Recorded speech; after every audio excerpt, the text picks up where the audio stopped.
Up says he's already heard from more than 300 interested parties. And now that 12 listeriosis deaths are being investigated in connection to this nationwide outbreak, Prime Minister Harper is also speaking out, offering his condolences to the families impacted by the tainted meat. 11 of those deaths are in Ontario. The 12th is in BC. There are now 26 confirmed cases.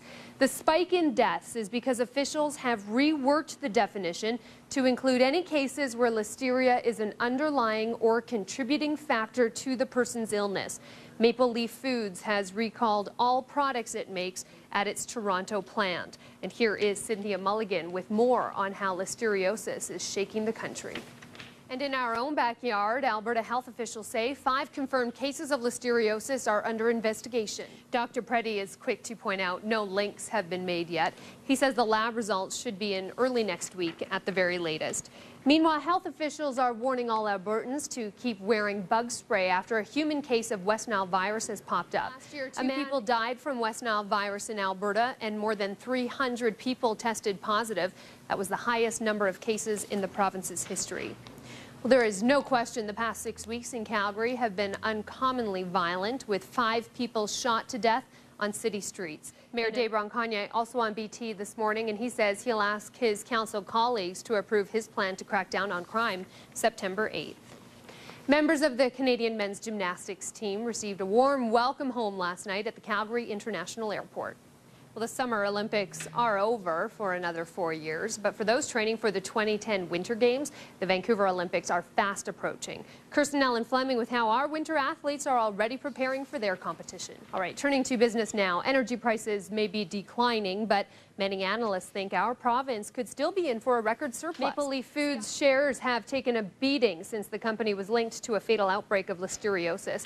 The company's shares lost 10% to close at $8.80. Well, still to come after the break on City News at noon, a high-speed chase in Edmonton turns deadly. It is time now to take our very first check on the weather. Zoom passengers will likely be spending a lot of time on the phone with their credit card companies over the next few days, trying to get their tickets refunded.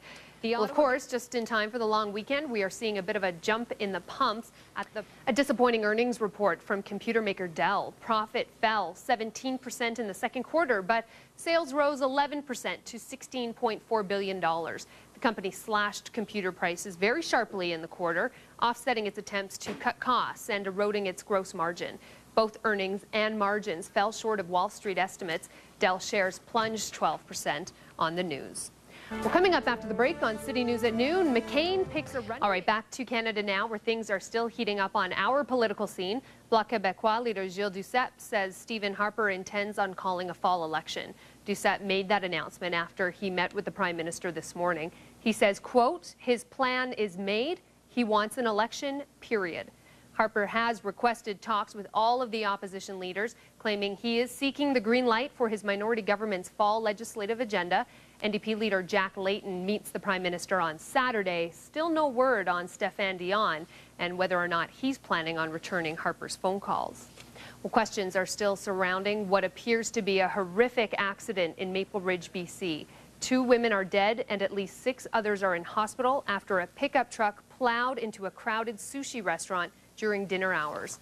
Witnesses say the truck drove through the front window and ended up in the rear kitchen of a sushi restaurant, which is located in 4 minor injuries. Witnesses say a child, a 10 or 11-year-old boy, was among the injured. The driver of the truck, a 52-year-old Maple Ridge man, has been arrested and he is in custody. Well, ambulances from New York City are on their way to the Gulf Coast today, just ahead of Tropical Storm Gustav. All right, back to the weather now, and here is Andrew Schultz with your full local forecast. Thanks, Sandy. Same to you. Well, thousands of surgical procedures are conducted in operating rooms every day. In our health file, Judy Fortin shows us how robots are helping to make some doctors' jobs and patients' recovery easier.